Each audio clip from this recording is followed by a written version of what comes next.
Hello students, this is class 10. I am going to teach you history, lesson number 1. First I will introduce the chapter, the rise of nationalism in Europe. It means Europe में राष्ट्रवाद का उदय कैसे हुआ. आप लोग इस picture में देख सकते हैं, ये जो है एक फ्रांसीसी कलाकार फ्रेडरिक सारियो ने 4 चित्रों की एक श्रृंखला बनाई. उसमें उसने अपने जो है सपनों का एक संसार रचा, जो उसके शब्दों में जनतांत्रिक और सामाजिक गणतंत्रों से मिलकर बना था. ठीक है.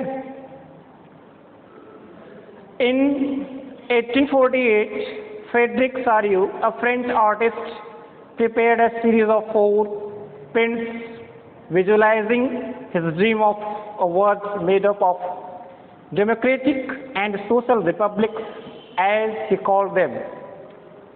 अभी मैंने आपको बताया कि 1848 में एक फ्रांसीसी कलाकार फ्रेडरिक सारियो ने 4 चित्रों की एक श्रृंखला बनाई. उनमें उसने सपनों का एक संसार रचा, जो उसके शब्दों में जनतांत्रिक और सामाजिक गणतंत्रों से मिलकर बना था. The first print, picture figure first, you have seen of the series shows the people of Europe and America, men and women of all ages and social classes, marching in a long chain and offering homage to the Statue of Liberty as they pass by it. उन्होंने जो है, अभी आपको मैंने इस श्रृंखला के पहले चित्र में अभी आप लोगों ने देखा, जब मैंने पार्ट स्टार्ट किया था, इस लेसन को स्टार्ट किया, तो मैंने आपको पहले चित्र दिखाया था. आप लोगों ने देखा कि इस श्रृंखला के पहले चित्र में यूरोप और अमेरिका के लोग दिखाए गए हैं. सभी उम्र और सामाजिक वर्गों के स्त्री पुरुष एक लंबी कतार में स्वतंत्रता की प्रतिमा की वंदना करते हुए जा रहे हैं. ठीक है. तो मैंने अभी बताया कि किसकी वंदना कर रहे हैं लोग? स्वतंत्रता की प्रतिमा की वंदना करते हुए लोग जा रहे हैं. अभी आप लोगों ने देखा. तो as you would recall artist of the time of the French Revolution personified liberty as a female figure, here you can recognize the torch of enlightenment. She bears in one hand and the charter of rights of man in the other.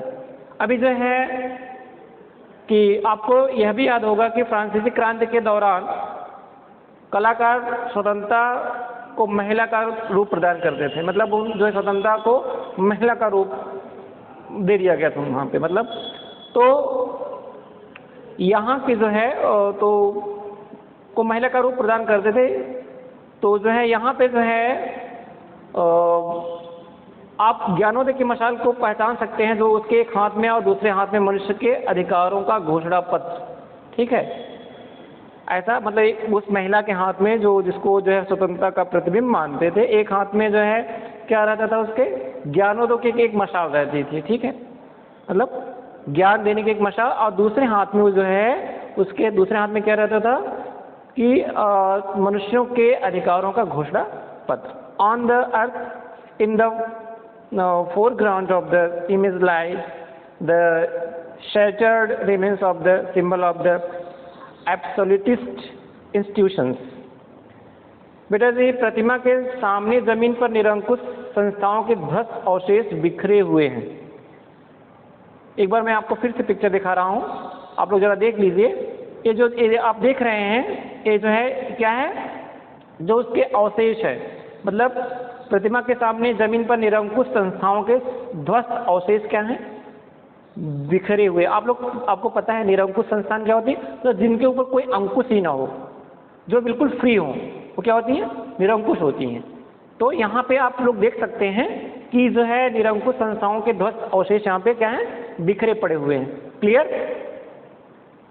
आप लोग फिर text पे आ जाइए बेटा. तो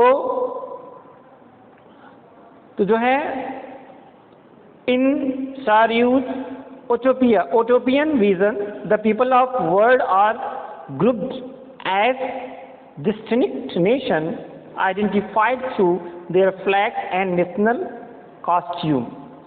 बेटा जी, यहाँ पे जो है फिर बताया गया सारियों के कल्पना दर्श, जिसको हम यूटोपिया कहते हैं, मतलब उसने कल्पना करी थी, उसने कल्पना किया था कि जो है कि दुनिया में लोग अलग राष्ट्रों के समूह में बटे हुए हैं, जिनकी पहचान उनके कपड़ों और राष्ट्रीय जो है पोशाक से होती है। यहाँ पे फिर देखिए, आइडेंटिफाइड थ्रू देयर फ्लैग, जिनकी पहचान उनके झंडों और नेशनल कॉस्ट्यूम और उनके जो है पहनावों से। Leading the procession they pass the Statue of Liberty of the United States and Switzerland which by this time were already nation states. यहाँ पे बेटा जो है मैं आपको फिर से बता रहा हूँ, स्वतंत्रता की मूर्ति से कहीं आगे इस जुलूस का नेतृत्व कर रहे हैं संयुक्त राज्य अमेरिका और स्विट्जरलैंड, जो तब क्या बन चुके थे, जो तब तक राष्ट्र जो है राज्य बन चुके थे। वो क्या कर रहे हैं, उनका नेतृत्व कर रहे हैं। किसका, जो है एक बार आप लोग फिर से सुनिए, स्वतंत्रता की मूर्ति से कहीं आगे, जो आप लोग देख रहे हैं स्वतंत्रता की मूर्ति है, उसके कहीं आगे जो है क्या हो रहा है, इस जुलूस का नेतृत्व कर रहे हैं कौन, संयुक्त राज्य अमेरिका और स्विट्जरलैंड, जो तब तक के क्या बन चुके थे, एक राष्ट्र राज्य जो है बन चुके थे। Clear French identifiable by the revolutionary tricolour has just reached the statue. आप लोग जो है देख सकते हैं, पिक्चर में देख सकते हैं, फ्रांस जो क्रांतिकारी तिरंगे से पहचाना जा सकता है, प्रतिमा के क्या है बिल्कुल पास में। ठीक है, okay. She is followed by the peoples of Germany bearing the black, red and gold flag। फिर से सुनिए, उसके पीछे जर्मनी के लोग हैं जो काला, लाल और सुनहरा झंडा लिए हुए हैं। Interestingly, at the time when Chariot created this image, the German peoples did not yet exist as a united nation.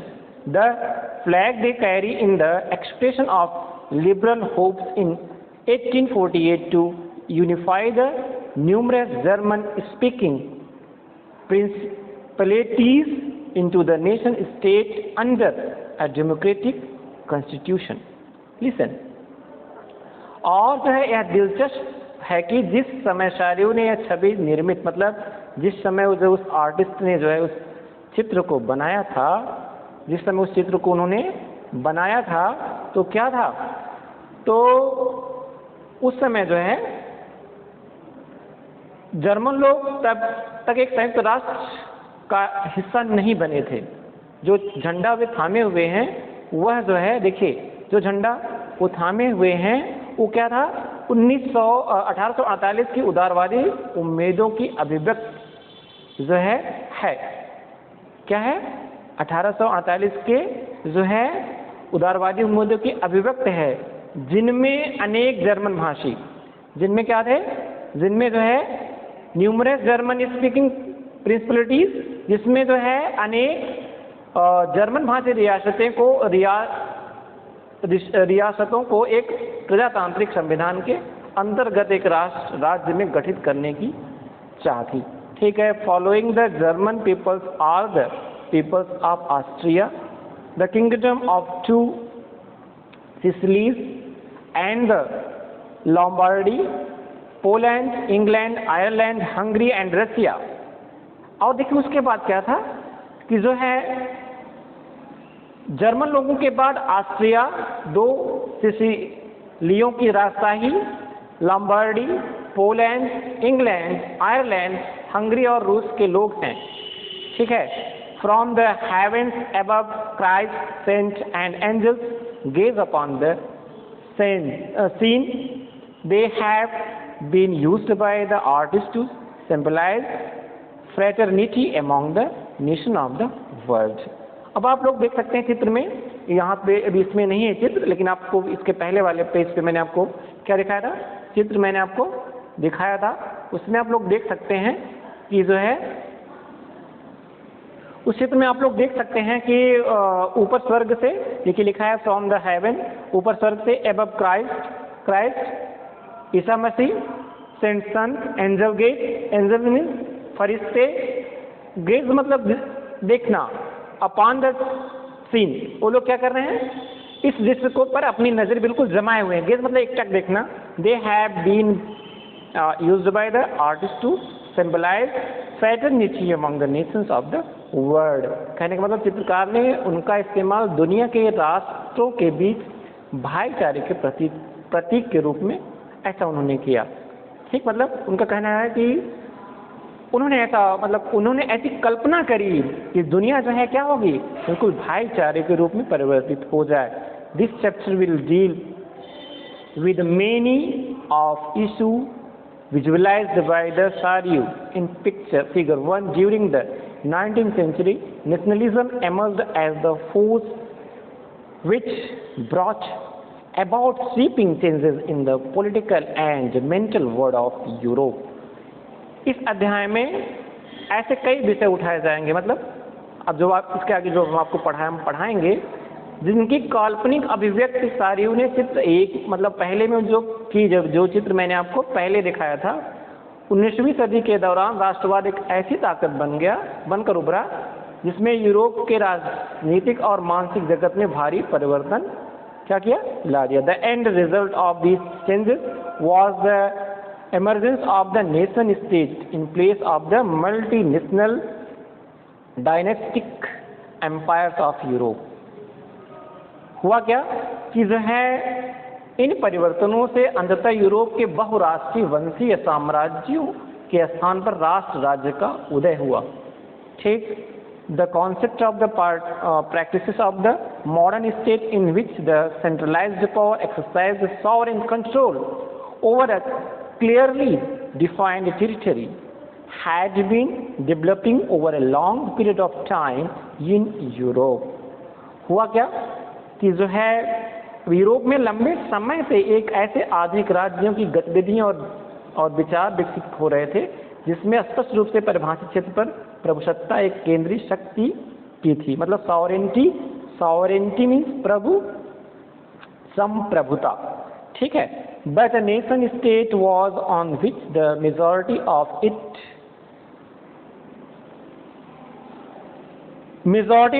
citizens and not only its rulers came to develop a sense of common identity and shared history or descent. तो क्या हुआ कि लेकिन राज्य में न केवल उसके शासकों बल्कि उसके अधिकांश नागरिकों में क्या करता, एक साझा पहचान का भाव और साझा इतिहास या विरासत की भावना थी। This commonness did not exist from time immemorial. It was forced through struggle, through the action of leaders and the common people. तो साझेपन की भावना अंततः काल में नहीं थी, यह संघर्षों और नेताओं तथा आम लोगों की सरगर्मियों से निरूपित हुई थी। मतलब जो ये साझेपन की भावना थी ये पहले ऐसी नहीं थी, ये कैसे हुई, बाद में लोगों के कठिन परिश्रम और जो है आम लोगों और नेताओं के संघर्षों के परिणाम स्वरूप ऐसी आई। This chapter will look at the diverse process through which nation state and nationalism came into being the 19th century Europe. तो अब हम जो है यह अध्याय मतलब जो पाठ हम पढ़ाने आपको जा रहे हैं, तो आपको इस अध्याय में उन विविध प्रक्रियाओं पर प्रकाश मतलब मैं आपको प्रकाश डालना होगा या पड़ेगा जिनके तहत 19वीं सदी के यूरोप में राष्ट्र, राज्य और राष्ट्रवाद का क्या हुए लोग अस्तित्व में आए। Students, now first lesson, the French revolution and the idea of the nation. फ्रांसीसी क्रांति और राष्ट्र का विचार कैसे आया। The first clear expression of nationalism came with the French Revolution in 1789. राष्ट्रवाद की पहली स्पष्ट अभिव्यक्ति जो है सबसे पहले 1789 में फ्रांसीसी क्रांति के साथ हुआ। ठीक है, French as you would remember was a full-fledged territorial state in 1789 under the rule of the absolute monarch। जैसा कि आपको याद होगा, यहाँ पे कहा गया जैसा कि आपको याद होगा कि 1789 में फ्रांस एक ऐसा राज्य था जिसके संपूर्ण भूभाग पर एक निरंकुश राजा का आधिपत्य था। निरंकुश मैंने बताया कि जिस पर कोई जो है अंकुश ना हो, जिस पर कोई अंकुश ना हो निरंकुश होता है। मतलब जो बिल्कुल अपनी मन, मतलब मोनार्क जो बिल्कुल मनमानी करे, मतलब उसे कोई नहीं रोक पाए। The political and constitutional changes that came in the wake of the French Revolution led to the transfer of sovereignty from the monarchy to a body of French citizens। तो मैं बताऊं आपको कि जो है ये जो है फ्रांसीसी क्रांति से जो राजनीतिक और संवैधानिक बदलाव हुए, उनसे प्रभुसत्ता, सॉवरेनिटी, प्रभुसत्ता, ठीक है, संप्रभुता राजतंत्र से निकलकर फ्रांसीसी नागरिकों के समूह में हस्तांतरित हो गई। The revolution proclaimed that it was the people who would henceforth constitute the nation and shape its destiny। तो बेटा जो है क्रांति ने घोषणा की कि अब लोगों के द्वारा जो है राष्ट्र का गठन होगा और वे ही नियत तय करेंगे। ठीक है, जैसे लाइक प्रजातंत्र। ठीक है, तो जैसे हम लोग क्या करते हैं कि अपनी सरकार को खुद चुनते हैं। पहले क्या था, ऐसा है जब हम प्रजातंत्र, हमारा देश जब प्रजातांत्रिक देश नहीं था तो कोई भी राजा बन जाता था। ठीक है, जैसे आप पीछे इतिहास में जाएंगे, मुगलों को देख लीजिए, और मौर्य वंश जो है, गुप्त वंश जो है, और ऐसे राजपूत कालीन इतिहास को उठा के देखेंगे तो मतलब कोई भी राजा बन जाता था। कुछ तो अच्छे होते थे, कुछ इतने निरंकुश हो जाते थे, इतने आदताई हो जाते थे कि जो है लोगों को बेयर करना बहुत मुश्किल हो जाता था। ठीक, from the very beginning the French revolutionaries introduced various measures and practices that could create a sense of collective identity amongst the French people। प्रारंभ से ही फ्रांसीसी क्रांतिकारियों ने उन्होंने ऐसे अनेक कदम उठाए जिनसे फ्रांसीसी लोगों में एक सामूहिक पहचान की भावना पैदा हो सकती थी। ठीक, the ideas of the la, patrie, the fatherland and le citoyen, the citizens emphasized the nation of the united community enjoying equal rights under a constitution। तो जैसे पहले पितृभूमि और नागरिक जैसे विचारों ने एक संयुक्त समुदाय के विचार पर बल दिया। ठीक, जिसे एक संविधान के अंतर्गत समान अधिकार प्राप्त थे। ठीक, पहले क्या था, मतलब पिता जो है, मान लीजिए पिता अगर राजा है तो उसका बेटा राजा बनेगा। ठीक है, तो उसके बाद उसका बेटा, उसके बाद उसका बेटा। लेकिन ऐसा नहीं है। बाद में क्या हुआ कि बाद में जो है जो पितृभूमि और नागरिक जैसे विचारों ने एक क्या किया, संयुक्त समुदाय के विचार पर बल दिया, संयुक्त समुदाय बन गया, जिसे एक संविधान के अंतर्गत, मतलब एक संविधान बना जिसके अंतर्गत जो है सबको समान अधिकार दिया गया।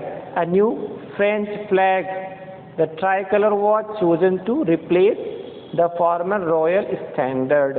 अब उसके बाद क्या हुआ, जब इतना होने के बाद तो नया फ्रांसीसी झंडा तिरंगा चुना गया, जिसने पहले के राजध्वज की जगह ले ली। मतलब राजध्वज की जगह पे एक जो है 3 कलर का जो है एक नया झंडा चुना गया। The States General was elected by the body of active citizens and renamed the National Assembly।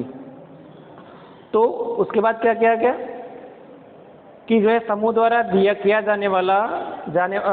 जाने लगा और उसका नाम बदलकर नेशनल असेंबली, मतलब स्टेट जनरल का चुनाव सक्रिय नागरिकों के समूह द्वारा किया जाने लगा और उसका नाम जो है क्या हो गया, बदलकर नेशनल असेंबली कर दिया गया।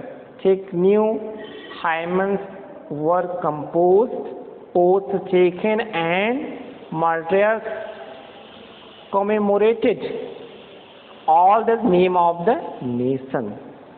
उसके बाद क्या हुआ कि नई स्तुतियां रची गई, शपथ लिया गया, शहीदों का गुणगान हुआ और यह सब राष्ट्र के नाम पर हुआ।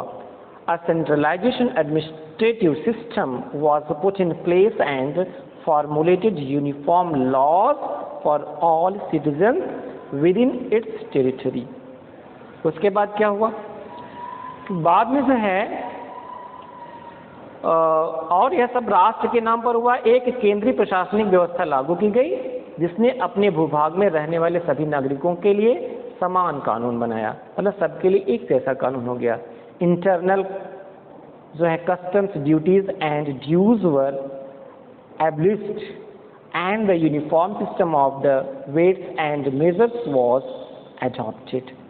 उसके बाद क्या हुआ कि आंतरिक जो आयात निर्यात शुल्क समाप्त कर दिए गए और भार तथा नापने की एक समान व्यवस्था लागू कर दी गई। Regional dialects were the discouraged and French as it was spoken and written in Paris become the common language of the nation. क्षेत्रीय बोलियों को हतोत्साहित किया गया और पेरिस में फ्रेंच जैसी बोली लिखी जाती थी, वही राष्ट्र की साझा भाषा, मतलब फ्रांस भाषा को, फ्रेंच भाषा को जो है वो राष्ट्र की भाषा बन गई। ठीक,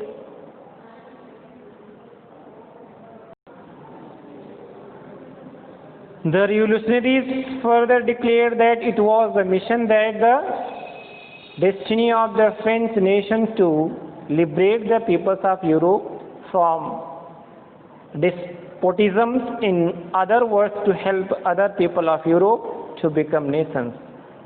क्रांतिकारियों ने यह घोषणा की कि फ्रांसीसी राष्ट्र का यह भाग्य और लक्ष्य था कि यूरोप के लोगों को निरंकुश शासकों से मुक्त कराया जाए। क्रांतिकारियों का यही था। देखिए, the revolutionary further declare that it was the mission and the destiny of the French nations to liberate the people of Europe from despotism, in other words to help the other peoples of Europe to become nations। मतलब क्रांतिकारियों ने घोषणा की कि फ्रांसीसी राष्ट्र का भाग्य और लक्ष्य क्या था इनको। When the news of events in France reached the different cities of Europe, students and other members of educated middle classes began setting up Jacobian clubs. जब जो है फ्रांस की घटनाओं की खबर यूरोप के विभिन्न शहरों में पहुंची तो छात्र तथा शिक्षित मध्य वर्गों के अन्य सदस्य जैकोबिन क्लबों की स्थापना करने लगे। Their activities and campaigns prepared the ways for the French armies which moved into Holland, Belgium, Switzerland and much of Italy in 1790s। और जो है जब ऐसा हुआ उनकी गतिविधियों अभियानों ने उन फ्रेंच सेनाओं के लिए रास्ता तैयार किया जो 1970 के दशक में हॉलैंड, बेल्जियम, स्विट्जरलैंड, इंग्लैंड और इटली के बड़े बड़े इलाकों में घुसी। With the outbreak of the Revolutionary Wars, the French armies began to carry the ideas of the nationalism abroad। तो उसके बाद क्या हुआ, फ्रांसीसी सेनाएं राष्ट्रध्वज के विचारों को विदेशों में ले जाने लगी। Okay, with the wide swath of the territories that came under his control, Napoleon set about introducing many of the reforms that he had already introduced in France। तो नेपोलियन के नियंत्रण में जो विशाल क्षेत्र आया जो है वहाँ उसने ऐसे अनेक सुधारों की शुरुआत की जिन्हें फ्रांस में पहले ही आरंभ किया जा चुका था। Through a return to monarchy, Napoleon had to no doubt destroyed democracy in France, but in the administrative field he had incorporated revolutionary principles in order to make the whole system more rational and efficient। तो क्या हुआ कि France में प्रजातंत्र वापस लाकर Napoleon ने निसंदेह वहाँ प्रजातंत्र को क्या कर दिया था, राजतंत्र को लाकर उसने प्रजातंत्र को क्या कर दिया था, नष्ट कर दिया था। किसने, नेपोलियन ने। ठीक, देखिए Listen again. Through the return of monarchy, Napoleon had no doubt destroyed democracy in France। मतलब उसने जो है नेपोलियन जो है फ्रांस में एक बार फिर से राजतंत्र लाके क्या किया, उसने प्रजातंत्र को बिल्कुल पूरी तरह से नष्ट किया। But in the administrative field he had the incorporated revolutionary principles in order to make the whole system more rational and efficient। लेकिन उसने ऐसा क्या किया, वो तो हुआ तो फिर उसने जो है मगर प्रशासनिक क्षेत्र में उसने क्रांतिकारी सिद्धांतों का समावेश किया था ताकि पूरी व्यवस्था अधिक तर्कसंगत और कुशल बन सके। Listen, the civil code of 1804 usually known as the Napoleonic Code did away with all privileges based on birth, established equality before the law and secured right to property. उसने क्या किया था, 1804 की नागरिक संहिता, जिसे आमतौर पर नेपोलियन की संहिता के नाम से जाना जाता है, ने जन्म पर आधारित विशेषाधिकार को समाप्त कर दिए थे। उसने कानून के समक्ष बराबरी और संपत्ति के अधिकार को क्या बनाया, सुरक्षित बनाया। This code was exported to the region under the French control. और जो है क्या हुआ कि जो है इस संहिता को फ्रांसीसी नियंत्रण के अधीन क्षेत्रों में भी लागू किया गया। In the Dutch Republic, in Switzerland, in Italy and Germany, Napoleon simplified administrative divisions, abolished the feudal system and freed peasants from the serfdom and the memorial dues। उसने क्या किया कि जो है डच गणतंत्र, स्विट्जरलैंड, इटली और Germany में Napoleon ने प्रशासनिक विभाजन को सरल बनाया, सामंती व्यवस्था को खत्म कर दिया और किसानों को भू दासत्व और जागीरदारी शुल्कों से मुक्ति दिलाई। In the towns too guild restrictions were removed, transport and communication systems were improved।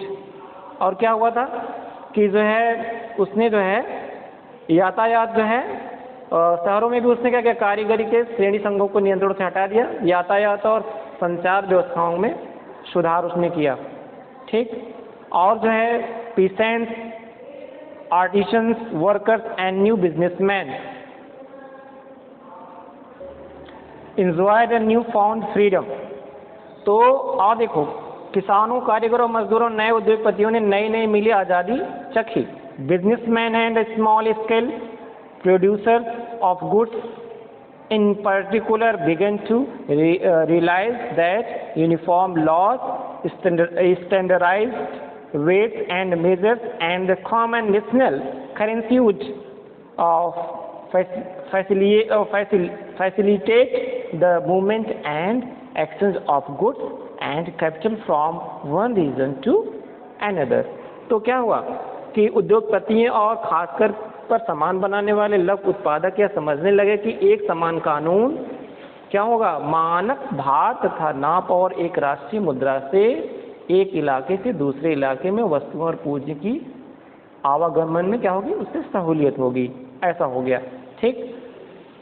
However, in the areas conquered, the reactions of the local populations to French rule were mixed। लेकिन जीते हुए इलाकों में स्थानीय लोगों को फ्रांसीसी शासन के प्रति मिली जुली क्या हुई प्रतिक्रियाएं थी। मतलब जिन प्रदेशों पे जो है हिटलर जो है जो जीता हुआ था, तो वहाँ पे कुछ लोगों की मिली जुली प्रक्रियाएं थी। Initially, in many places such as Holland and Switzerland, as well as in certain cities like the Brussels, Mainz, Milan, and the Warsaw, the French armies were welcomed as harbingers of liberty। जैसे लेकिन शुरुआत में अनेक शहरों जैसे Holland और Switzerland के और साथ भी और कई शहर जैसे ब्रसेल्स, मेन्स, मिलान और वार्सा में फ्रांसीसी सेनाओं का स्वतंत्रता का तोहफा देने वालों की तरह क्या क्या स्वागत किया गया। मतलब क्योंकि उनको क्या क्या स्वतंत्र कराए थे लोग, दैट्स वाई लोग वहाँ के लोगों ने फ्रांसीसी सेनाओं का जो है बहुत जमकर जो है क्या क्या स्वागत। But the initial enthusiasm soon turned to hostility as it became clear that the new administrative arrangements did not go hand in hand with political freedom। लेकिन जो है मगर यह शुरुआत उत्साह शीघ्र दुश्मनी में बदल गई जब यह साफ होने लगा कि नई प्रशासनिक व्यवस्थाएं राजनीतिक स्वतंत्रता के अनुरूप नहीं थी। मतलब पहले उनको तो लगा कि हम स्वतंत्र हो गए, लेकिन जब बाद में उनको लगा कि अरे नहीं, ये तो हम जो है मेरे अकॉर्डिंग कुछ नहीं होने वाला, दैट्स वाई ये सारी चीज़ें दुश्मनी मत। पहले तो उनको लगा कि अरे नहीं जो है हम स्वतंत्र हो गए, लेकिन बाद में क्या हुआ कि जब उनको लगा कि नहीं मतलब हमारे अनुरूप नहीं, तो दुश्मनी हो गई। Increase taxation and censorship force the sensor conscription into the French army is required to conquer the rest of the Europe, or seems to the outweigh the advantage of the administrative census। लेकिन क्या हुआ कि बढ़े हुए कर, censorship और बाकी Europe के जितने के लिए फ्रेंच सेना में जबरन भर्ती से जो हो रहे नुकसान प्रशासनिक परिवर्तनों के लिए क्या फायदे से कहीं ज़्यादा क्या हो गया, फायदों से कहीं ज़्यादा उनका नुकसान नजर आने लगा। दैट्स वाई वो लोग क्या बन गए, दुश्मन बन गए। Students, this lesson is over and what ever I have taught you today, you will learn and I think you will read this lesson 2 or 3 times at your home। Understood? आप लोग इस पार्ट को 2 या 3 बार घर पे पढ़ेंगे। जो कुछ भी प्रॉब्लम होगी कॉलेज में आके आप लोग मुझसे बात कर सकते हैं, ठीक है? Thank you all of you.